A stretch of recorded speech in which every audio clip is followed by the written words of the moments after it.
Olá, boa noite. A Justiça cumpriu na manhã de hoje uma reintegração de posse em um terreno particular no bairro Iporanga 1, em Sorocaba. Esta casa na árvore foi a única que ficou em pé depois da mata fechada, onde as famílias ergueram os barracos. Alguns foram construídos há 5 anos, bem no meio das árvores. É o caso de Zilda. A diarista não tem lugar para ir com o marido e 2 filhos menores. Estou indo para o SOS.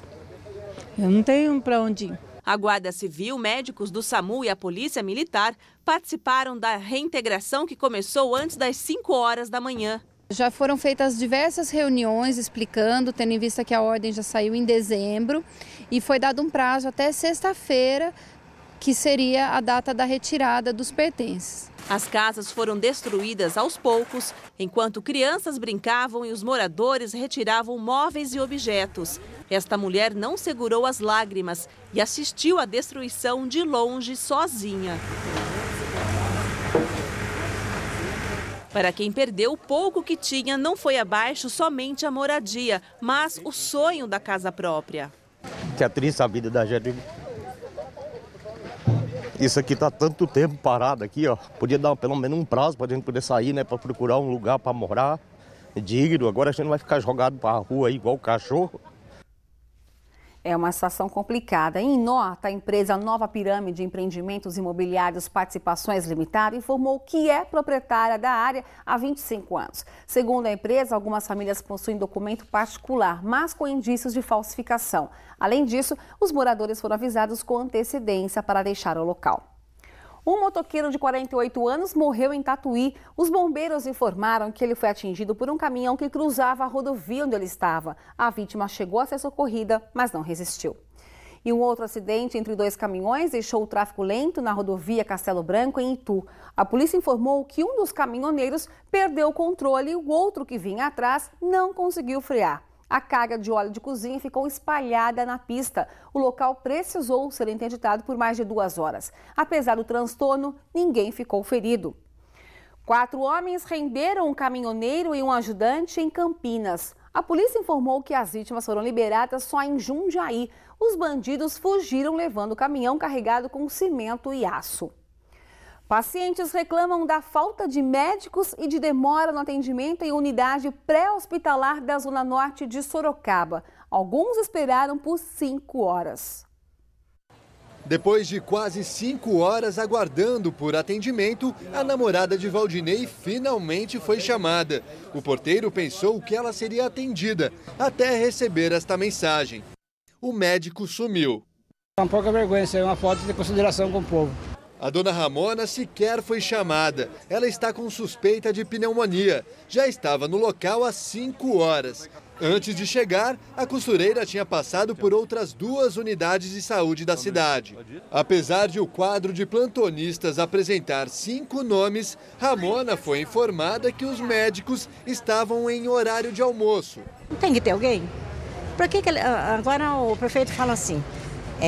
Que vai pôr mais unidade, não sei o quê, mas não tem que pôr mais médico. Acho que tem que pôr mais médico.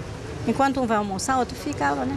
Nós tentamos falar com a atendente para sabermos se realmente faltavam médicos. O pessoal está falando que não tem médico. Tem médico aqui ou não? Com quem que conversa? Ele está aí? Tá bom, obrigado. E nós entramos em contato com a assessoria de comunicação da Prefeitura de Sorocaba, que nos informou por meio de nota que hoje realmente o número de pacientes está um pouco acima da média, mas que todos devem sim ser atendidos. Sobre a demora, disse que a unidade pré-hospitalar dá prioridade aos casos considerados de urgência e que os demais devem aguardar em média 4 horas para serem atendidos. Só que a prioridade não serviu para Andresa. A garota de 18 anos está com a glicose acima do normal. Depois de passar por uma UBS, foi encaminhada à unidade pré-hospitalar da Zona Norte para um exame de urgência. Depois de 2 horas e meia aguardando, resolveu ir embora. Vou levar a guia lá no posto e vou falar o que eles me falaram, que não tinha um médico aqui. Sorocaba já está com mais de 130 casos de dengue confirmados e uma morte registrada. E mesmo assim, ainda tem gente que não se preocupa com a doença. Telespectadores tentam denunciar casas e terrenos abandonados com possíveis criadouros do mosquito. Nas áreas mais nobres da cidade, o foco pode não ser tão aparente, mas basta olhar com mais atenção que o possível criadouro está lá. Nitidamente, essa piscina não é tratada há muito tempo. A casa fica no bairro Campolim.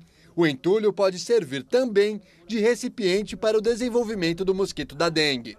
Nós tentamos falar com o dono do imóvel, mas a casa parece estar mesmo abandonada.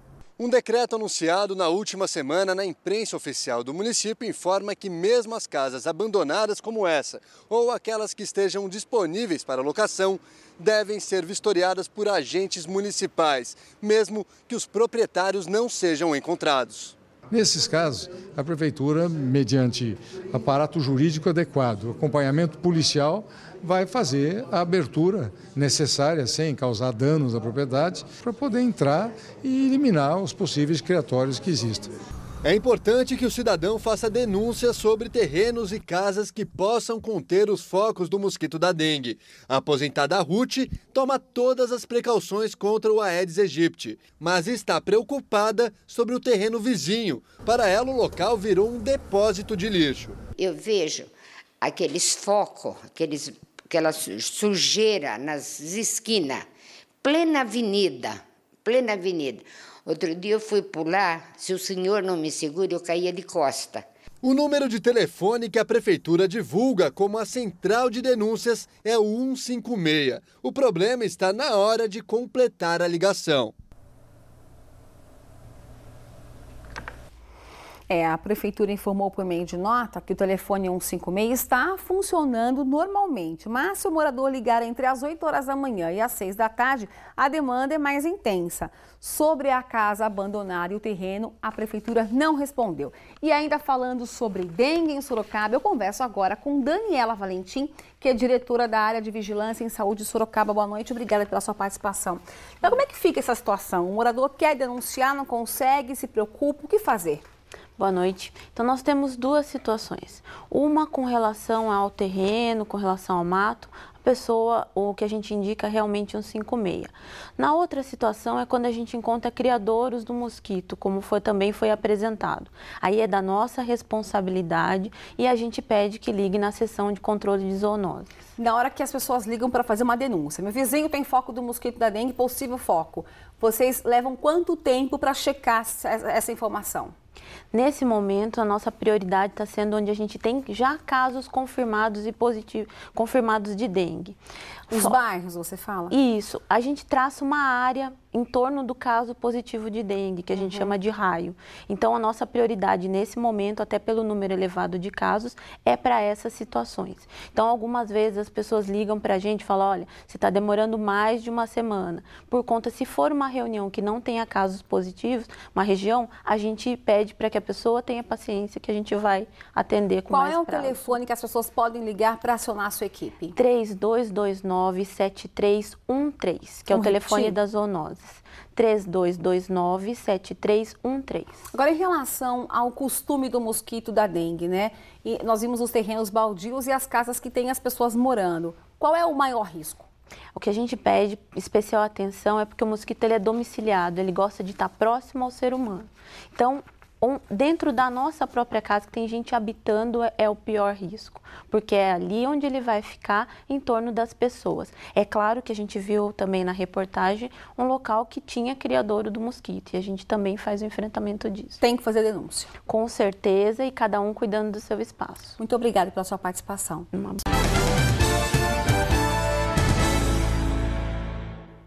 O engenheiro responsável pela obra do shopping de Votorantim foi ouvido hoje na delegacia. No último dia 12, o ajudante de motorista, Felipe Gilson Oliveira Bezerra, morreu depois de uma viga da construção cair sobre a cabine do caminhão onde estava.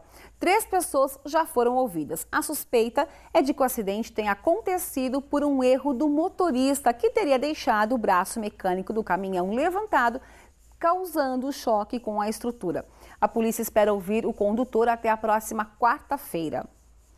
A Prefeitura de Tatuí divulgou um levantamento que em toda a cidade tem pelo menos 20 mil metros quadrados só de buracos. E a nossa equipe foi conferir a situação.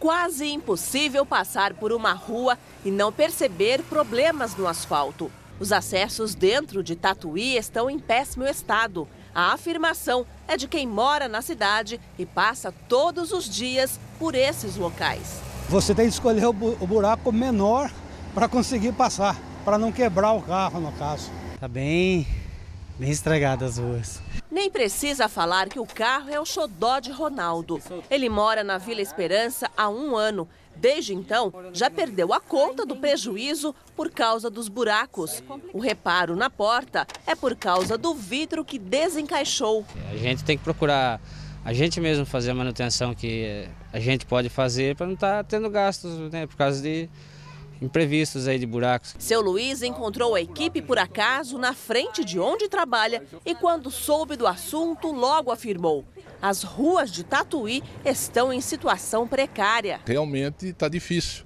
Na rua que eu moro, eu nem sei, os ônibus até não estão mais passando por lá porque tem uma valeta tão grande lá que está dificultando muito mesmo.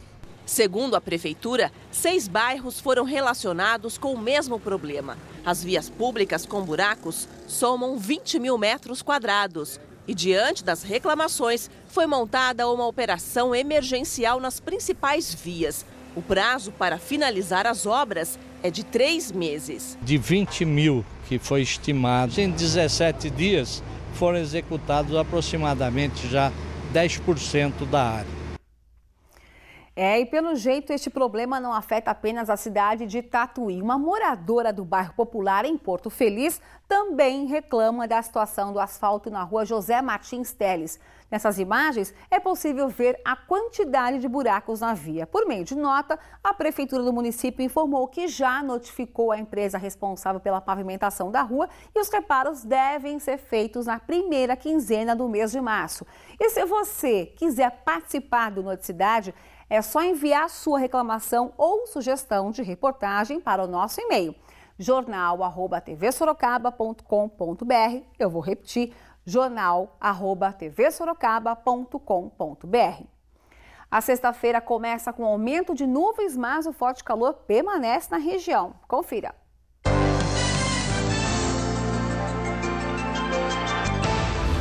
Em Jumirim, as temperaturas variam entre 20 e 34 graus.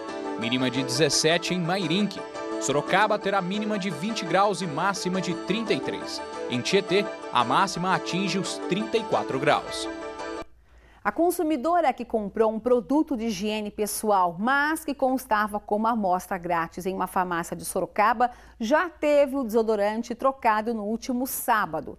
A Vichy, empresa responsável pelo produto, informou por meio de nota que classifica o fato como uma falha pontual de etiquetamento e apura o caso. Já a farmácia Drogazil, onde foi feita a compra, ressalta que o problema se deve a um erro de etiquetagem da Vichy, conforme a própria fabricante reconheceu. Informou ainda que segue a legislação para a venda de medicamentos e artigos de higiene e beleza. Sob nenhum funcionário ter percebido essa falha, a farmácia lembra que investe no desenvolvimento contínuo de seus colaboradores. Atenção, você que curte moda. O verão nem terminou, mas saiba que as lojas já estão trocando as vitrines para colocar as peças de outono e inverno. É como o sol de verão queimando no peito. Falta menos de um mês para a estação mais quente do ano dizer adeus. Mas as altas temperaturas mostram que ela ainda não está com muita vontade para dar lugar a outro clima. Muito quente? Tá bastante. Só um suco desse para ajudar nesse calor? Ah, é o jeito. Tá muito calor, nossa, não dá para imaginar colocando uma roupa de frio. Mas nas lojas o clima já é de despedida do verão. Peças da coleção outono e inverno já ganham espaço nas vitrines. A gente pode ver antes de chegar mesmo a opção, a tendência da moda. Acho legal, bacana. Esta loja em Itapetininga recebeu as novas mercadorias no começo deste mês. Gravatas com cores mais escuras.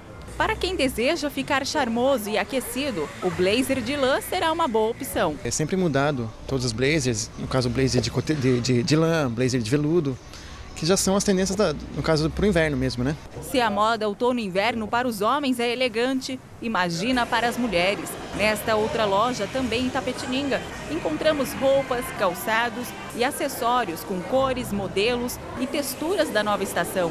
parte da compra de inverno, casacos pesados, botas, a gente faz uma compra pré-programada, que assim, a gente vê o público que a gente atende, quais são as numerações, o que vai ser usado para a gente já comprar exclusivo para o ano seguinte. Em Sorocaba, também é possível conhecer as diferentes tendências da próxima coleção. A questão do preto e branco, que está muito em alta, então com as listras, tanto na horizontal como na vertical, você pode variar na mesma peça, tem duas cores, ou na peça de cima preto, na peça de baixo branco, tanto faz, então essa é uma grande tendência.